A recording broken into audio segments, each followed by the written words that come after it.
sur a norte de forma continua sin afectar lo que es la avenida Papa Paulo, que va de este a oeste, de oeste a este, perdón, y esa obra civil requiere una excavación, no solamente una excavación, sino una excavación controlada, donde las paredes del viaducto sean estables.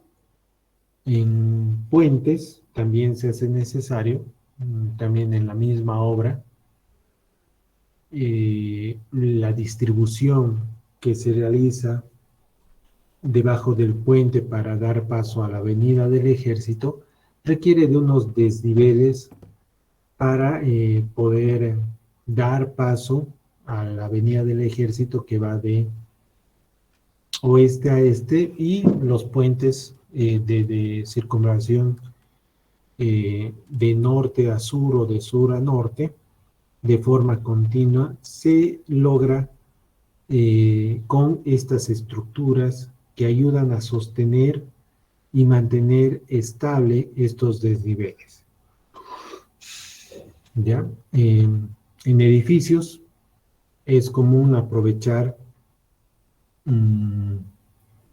un piso o dos pisos debajo de el suelo, ya se lo conocen como semisótanos o sótanos, y esto requiere que la modificación del terreno para que exista ese espacio, ya sea para parqueos o para depósitos, ¿ya? Usualmente para parqueos. Entonces, es necesario hacer o realizar obras especiales de tal manera de garantizar su estabilidad, ¿ya? Para esto se conocen diferentes tipos de muro, ya muros de contención, estructuras que retienen al suelo y mantienen esa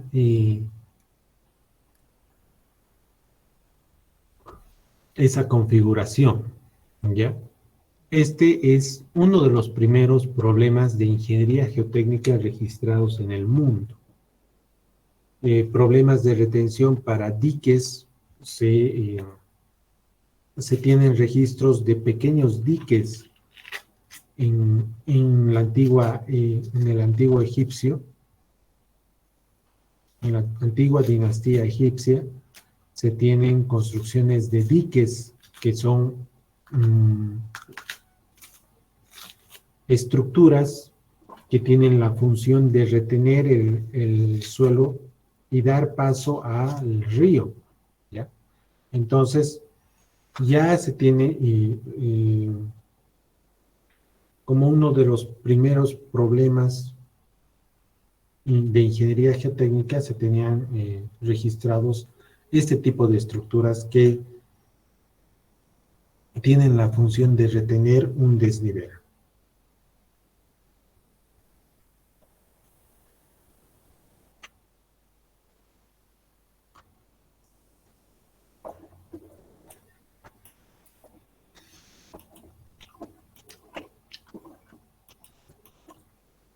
Para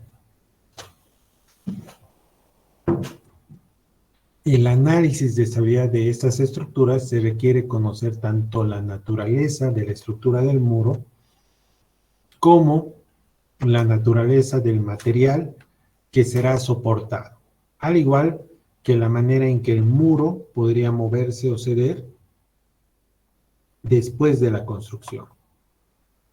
Entonces hay que realizar un diseño de tal manera de garantizar su estabilidad.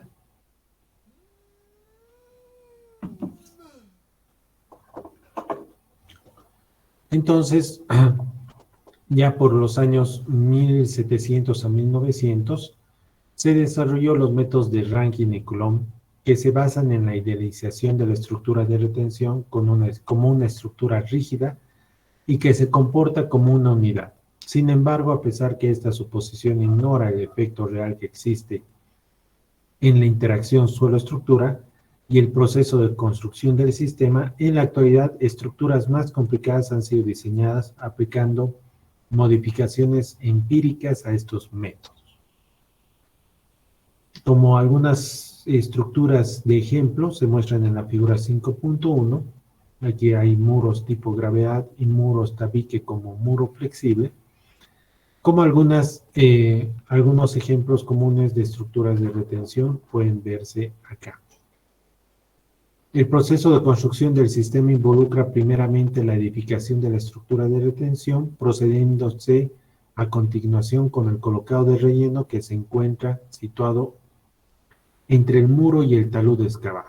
Ya aquí vamos a ser mucho más explícitos, ¿ya? Si se tiene un terreno de esta manera y se está proyectando construir este muro, lo primero que hay que hacer es dar el espacio necesario para que este muro esté. Entonces se procede a excavar toda esta sección. Luego se procede a construir el muro en dos etapas. Primeramente la base. Ajá. O en este caso el muro gravedad de esta manera. Ya. Y si fuera otro tipo de muros, primero la base y luego el tallo, ¿ya? En dos etapas, o si no, en una sola, como la construcción de estos muros de retención, para que luego, una vez que se construye el muro, se procede al rellenado de, de la zona excavado que se tiene posterior, ¿no? El espacio vacío que se ha generado al momento de excavar y dar espacio, el espacio necesario para que se construya este muro de contención.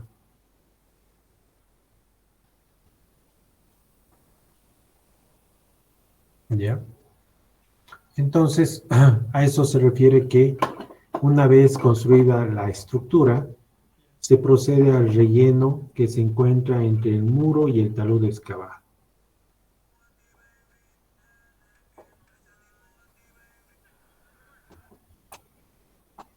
El material de relleno será seleccionado de los materiales disponibles en campo. Este material usualmente se recomienda que sea un material granular limpio. En caso de que el sitio de construcción se dispone solamente de arcillas expansivas o de cualquier otro tipo de material no adecuado para el relleno puede ser necesario transportar de otro sitio un material adecuado para el relleno. Day afirma que la recomendación estándar para el material de relleno es la de un suelo granular limpio, sin limos ni arcillas. Existen varias razones para esta recomendación y se enuncian a continuación. El hecho de que el suelo sea un material granular limpio, sin limo ni arcilla, tiene las siguientes justificaciones. Uno, es un comportamiento predecible el que va a tener este material. Dos, el sistema de drenaje es un muy buen sistema de drenaje. Y tres, tiene una acción anticongelante, ¿ya? En el comportamiento predecible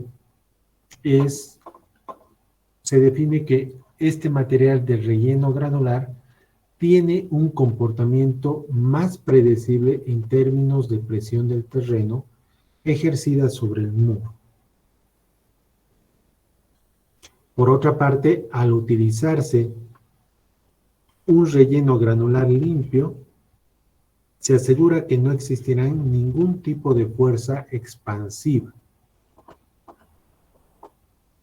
¿Ya? Vamos a ver que los cálculos en un material granular son mucho más sencillos y son mucho más, ¿cómo les podría decir?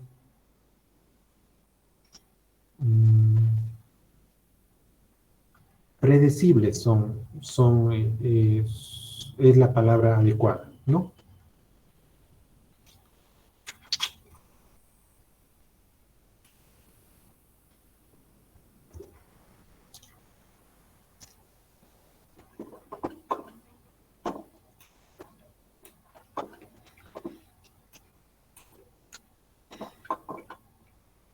Sistema de drenaje.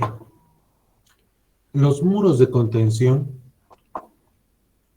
tienen un sistema de drenaje de tal manera de controlar el nivel freático a una profundidad definida, ¿ya?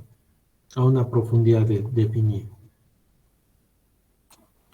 Y eso se lo realiza colocando barbacanas, que lo que es una barbacana es solamente un tubo incrustado que permite o que dirige la posición del agua, ¿ya? La cantidad de agua eh, que está detrás del muro o controla el nivel freático detrás del muro. Por ejemplo, en esta situación, la barbacana que está dispuesta de esta manera, con una pendiente hacia abajo de al menos 3%, ¿ya? De al menos 3%. Su función es que cualquier agua adicional, cualquier cantidad de agua adicional que ingrese detrás del muro,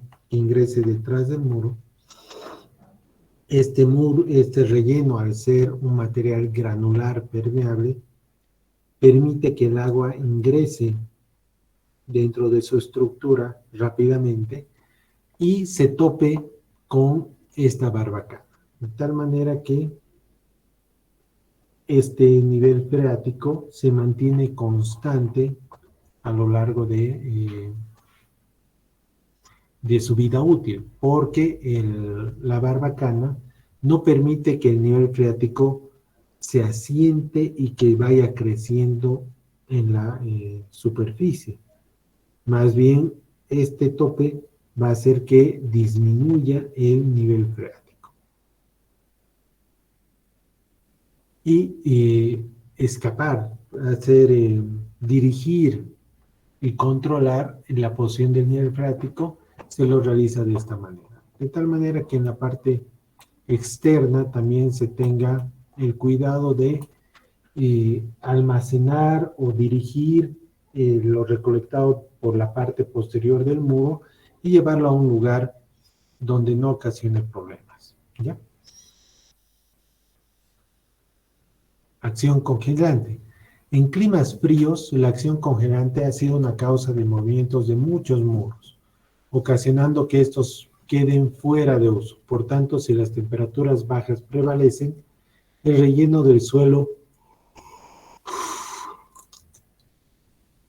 puede ser susceptible al congelamiento, produciéndose la formación de lentes de hielos paralelos al muro que causan movimiento horizontal.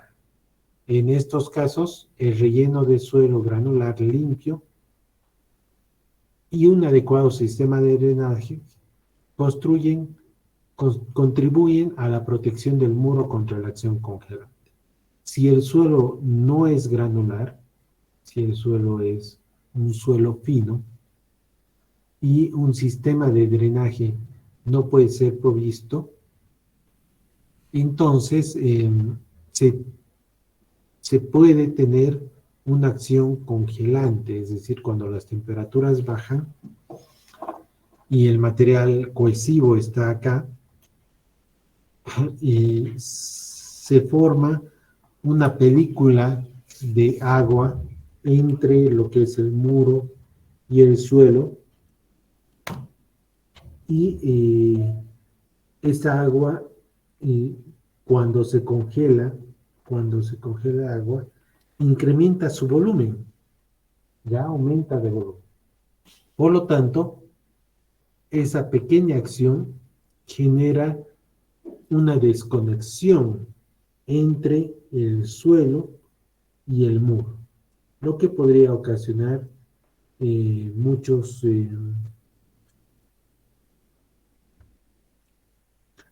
perjuicios.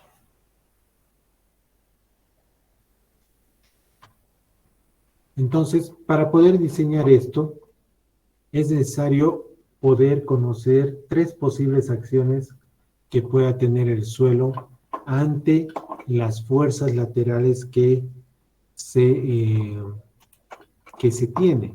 ¿Ya? Vamos a hablar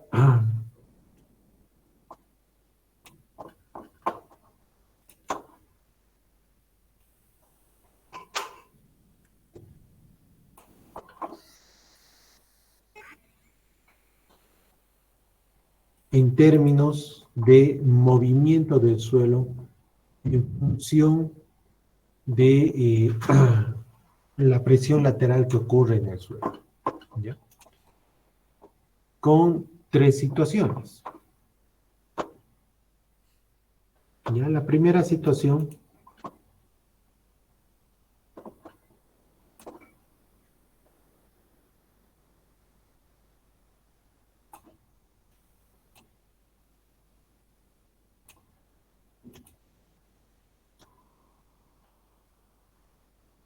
vamos a hablar de un elemento A que está a una profundidad definida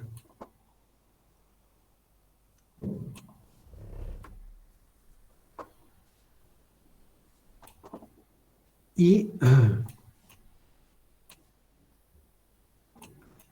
vamos a mencionar que este elemento A se encuentra en equilibrio, es decir, estático. Ya ahora, en este momento, el suelo por debajo de ustedes está en un esfuerzo estático, ya, porque está en equilibrio.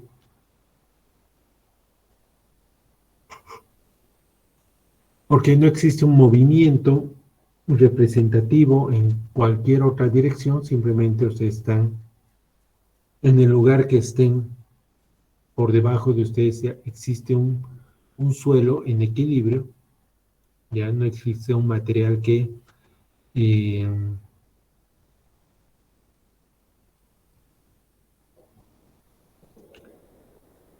no existe una situación en la que obligue al suelo de cambiar de esta situación estática de equilibrio, ¿ya?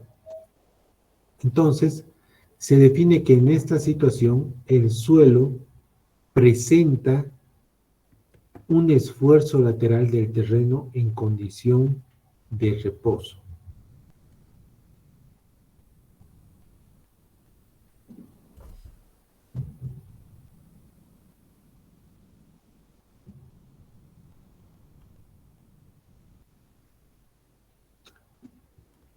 Esta situación es alcanzada cuando el muro AB es estático, es decir, que no existe movimiento ni a la derecha ni a la izquierda de su posición inicial. Para este caso, la masa del suelo permanece en equilibrio estático, es decir, la deformación unitaria horizontal es cero.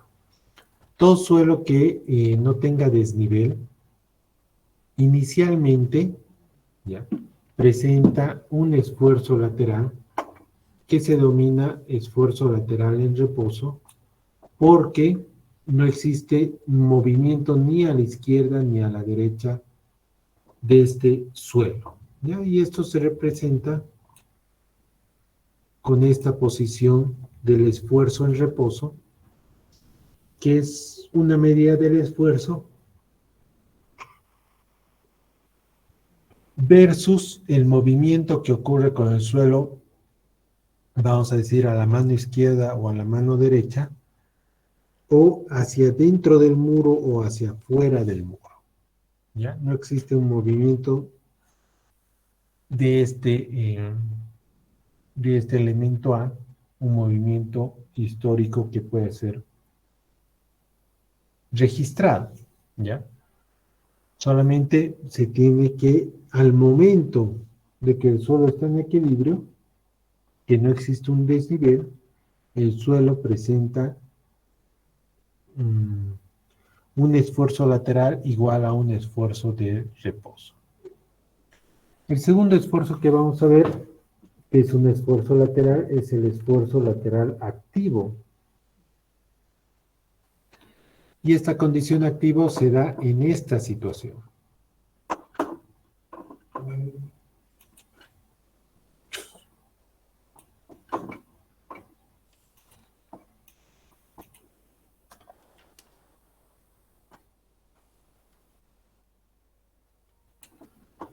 Esta condición activa ocurre cuando el suelo es excavado, ¿ya? El suelo es excavado en una vertical del muro AB, ¿ya? O existe un desnivel, aquí no hay nada, y se forma un plano de falla en el cual se puede observar los siguientes.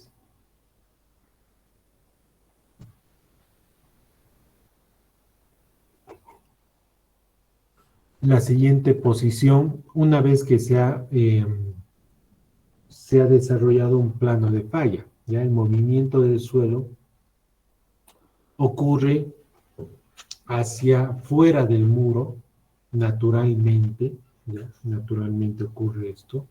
El suelo es empujado hacia la zona de desnivel y se observa la nueva posición del ancho B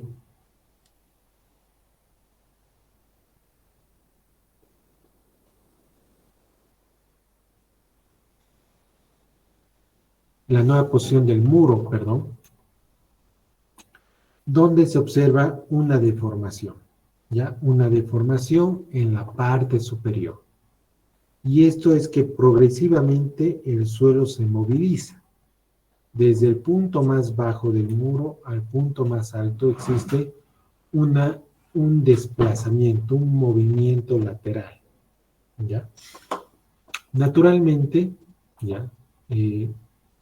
La lógica también dice que si no existe nada acá, es probable que el muro se mueve, es muy probable que el muro se mueva hacia el lado izquierdo, producto de unas fuerzas laterales que actúan sobre el suelo.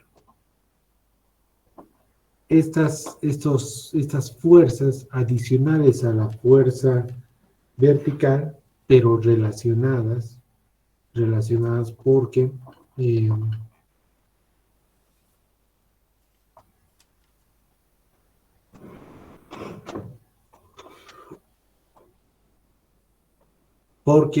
los esfuerzos que van desde el esfuerzo en reposo, recordemos que este suelo estaba en una condición de reposo, para luego tener un desnivel. Y este desnivel va a relacionar el esfuerzo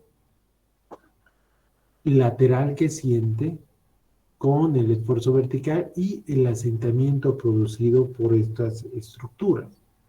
Entonces,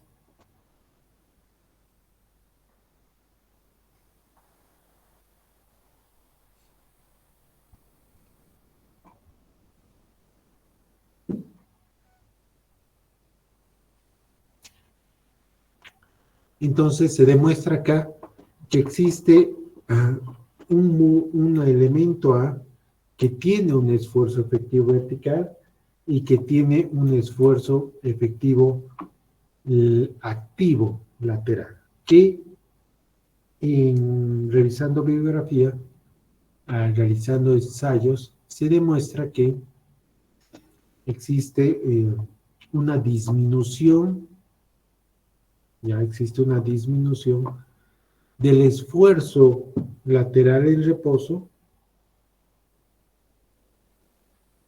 con respecto al esfuerzo activo que se denomina en muros de contención.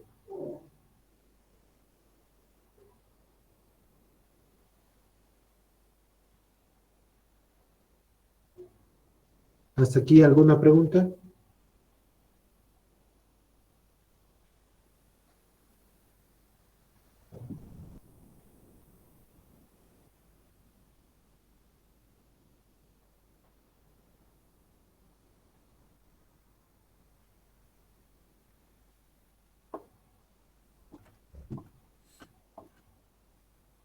El tercer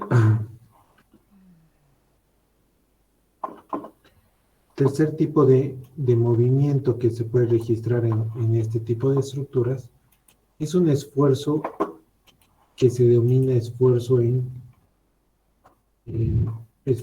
pasivo.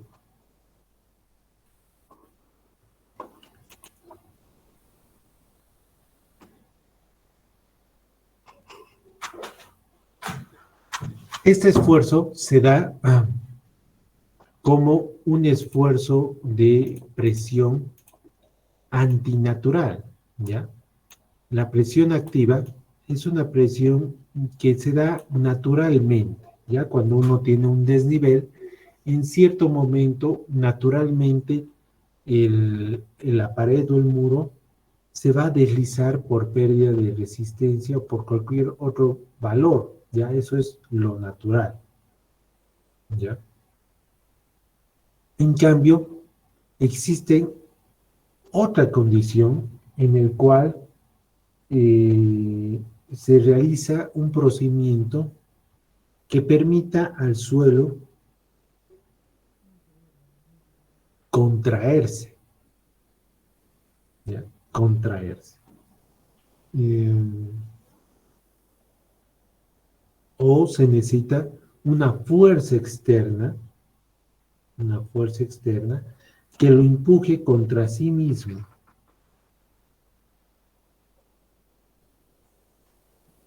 Entonces, cuando ocurre esta fuerza o esta presión contra sí mismo, lo que ocasiona que el suelo empieza a sentir una presión lateral mucho mayor que la del reposo.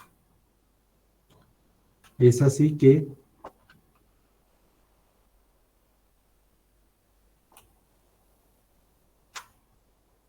esta fuerza, esta máxima fuerza que soporta el suelo es conocida como máximo esfuerzo de presión pasiva.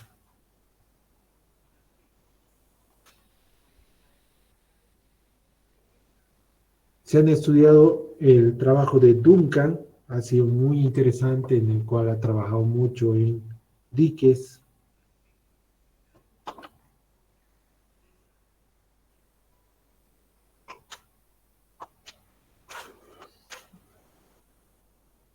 Y también Duncan, del 91, ha observado que después de producirse grandes movimientos, las condiciones límites de presión pasiva máxima y presión activa mínima son alcanzadas, ¿ya? En un estudio reciente de Duncan, demostraron las magnitudes aproximadas de movimientos requeridos hasta alcanzar una condición de presión mínima y de presión máxima activa. Un momento, por favor.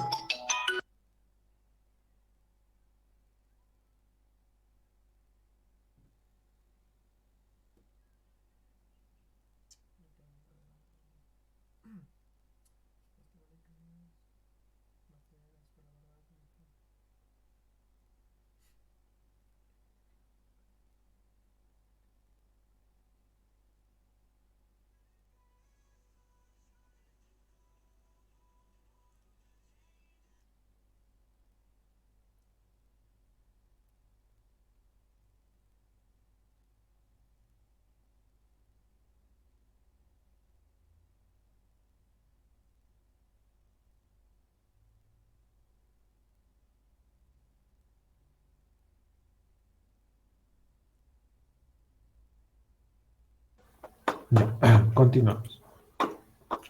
Entonces, este ensayo se realizaron experimentalmente, una investigación eh, para relacionar esta deformación que ocurre en la parte superior del muro con la altura del muro en diferentes tipos de materiales y para las dos condiciones conocidas como la condición activa y conocidas como la condición pasiva.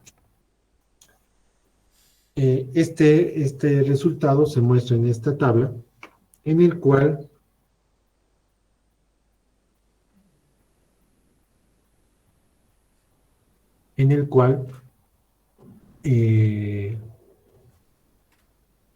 se muestra lo siguiente. Ya esta tabla es el resultado de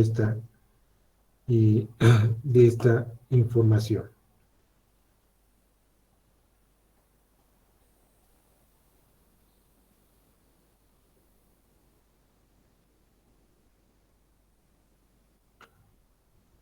podemos observar lo siguiente, de acuerdo a los resultados. El movimiento requerido para alcanzar la presión límite del terreno es proporcional a la altura del muro. ¿Qué significa?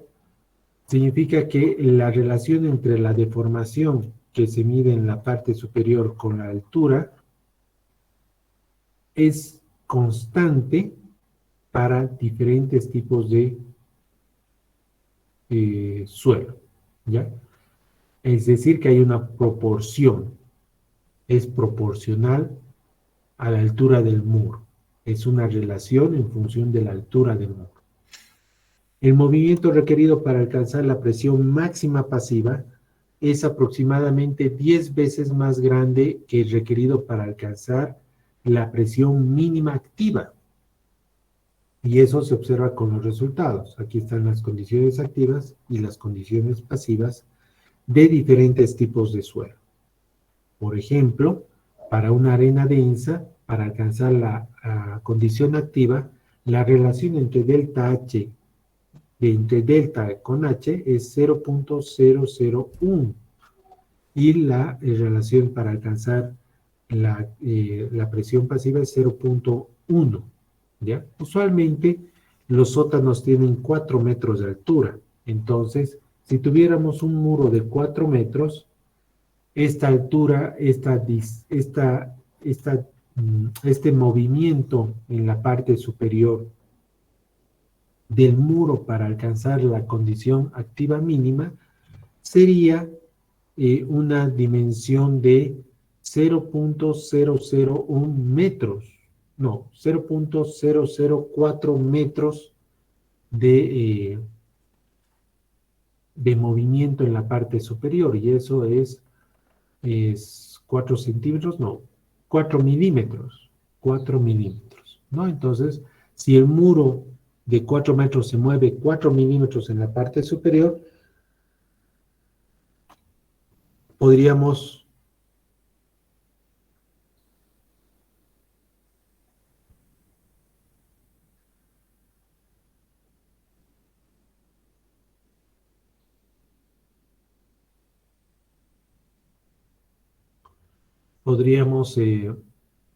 asegurar de que el muro está en una condición activa, ¿ya?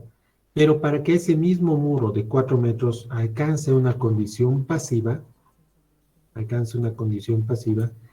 esta distancia en la parte superior, el muro tiene que ser presionado contra sí mismo, ¿ya? El muro tiene que ser presionado contra sí mismo. La distancia para un muro de 4 metros sería 4 centímetros, ¿ya? 40 milímetros.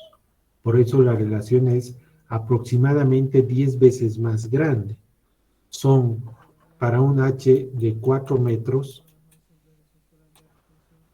de 4 milímetros hacia afuera del muro para presión activa y 40 milímetros hacia adentro del muro para alcanzar la presión pasiva, ¿ya? Entonces, estos son los movimientos que se requieren para alcanzar los máximos y mínimos de presión activa y presión pasiva. El movimiento requerido para alcanzar las presiones límites es mayor para suelos sueltos que para suelos densos. Aquí se puede revisar arena suelta y arena densa. El movimiento requerido para alcanzar los límites es mayor para suelos sueltos que para suelos densos, ¿no? Como se muestra, si tuvieras una arena suelta con un muro de 4 metros, en vez de 4 milímetros, que es para una arena densa, se requeriría 4 veces más, 16 milímetros. Y no se necesitaría 40 milímetros, 4 centímetros, sino se requeriría 16 centímetros para alcanzar la presión pasiva máxima, ¿ya?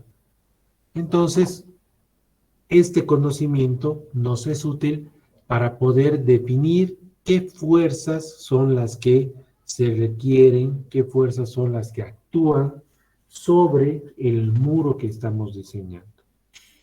Estas fuerzas son necesarias para poder dar las dimensiones adecuadas al muro que se va a construir, porque son estas fuerzas las que tiene que soportar, ¿ya?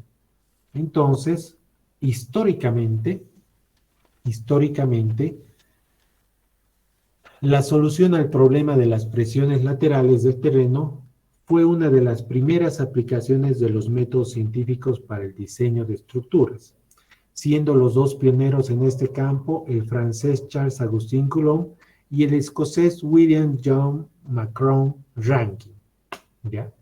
Coulomb presentó su teoría en 1773 y la publicó 3 años después, mientras que Rankine desarrolló su teoría 80 años después, en 1857, y a pesar de esta cronología, por simplicidad, es más fácil discutir conceptualmente primero la teoría de Rankine.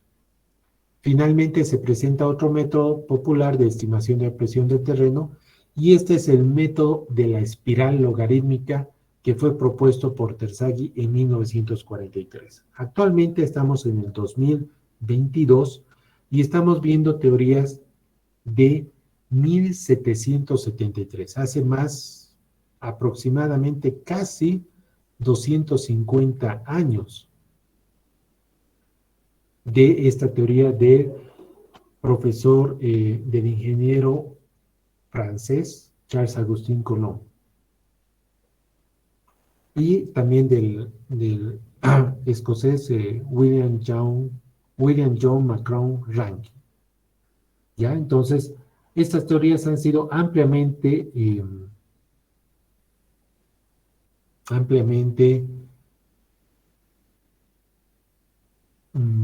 ¿cómo dirías? Ensayadas, probadas, y han tenido todo ese tiempo para poder desarrollar nuevas teorías que con el paso del tiempo, trabajos como Terzaghi del 32, Scofield 61, Picker 61, Kirk 67, Narain 69, Plansky 70, Matteotti 70, Bros 72, McKay 77, Sherif 82, Sherif 84, Duncan 86, Fan 86, Duncan 91, Fan 94 y otros investigadores. Esta lista solamente toma en cuenta trabajos hasta el 2004, ¿ya? Porque este texto ha sido escrito el año 2004, el texto del libro de Virgilio Salinas, la primera versión, ha salido el año 2004. Entonces, aquí solamente se nombran los trabajos experimentales desarrollados hasta el 2004. Ahorita estamos 15 años después y seguramente hay otras teorías. Pero a pesar de la contribución de estos autores al conocimiento del campo de presiones laterales, el trabajo de Rankine y Coulomb fue fundamental y aún hoy en día constituye la base para los cálculos realizados en la determinación de la presión lateral del terreno, y en nuestros días existen más de 50 teorías disponibles, teniendo todas ellas sus raíces en la teoría de Rankine y Coulomb. ¿Ya? Entonces, este capítulo trata sobre el cálculo de el esfuerzo en estas condiciones. Cuando el suelo está en un estado natural estático, siente un esfuerzo lateral denominado esfuerzo en reposo, presión en reposo, esfuerzo lateral en reposo. Cuando el suelo está en una condición de un desnivel y este desnivel provoca un movimiento hacia afuera del muro, se conoce como un esfuerzo lateral activo. O cuando de alguna manera, mediante una fuerza externa, el suelo se mueve contra sí mismo en un movimiento antinatural, el esfuerzo máximo lateral que ocurre es el esfuerzo máximo pasivo. ¿Ya? ¿Alguna pregunta hasta aquí?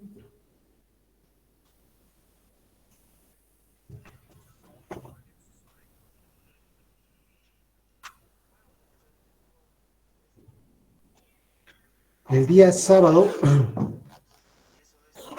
el sábado nos toca clases, vamos a ver los métodos de cálculo para estas tres condiciones.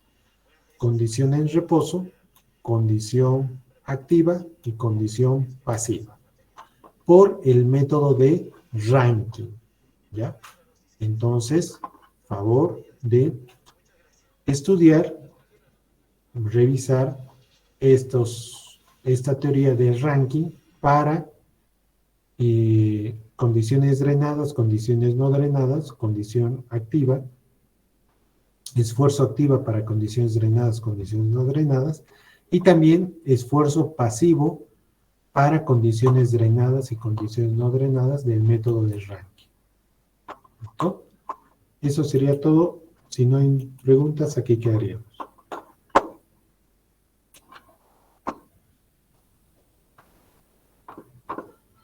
Gracias, hasta luego.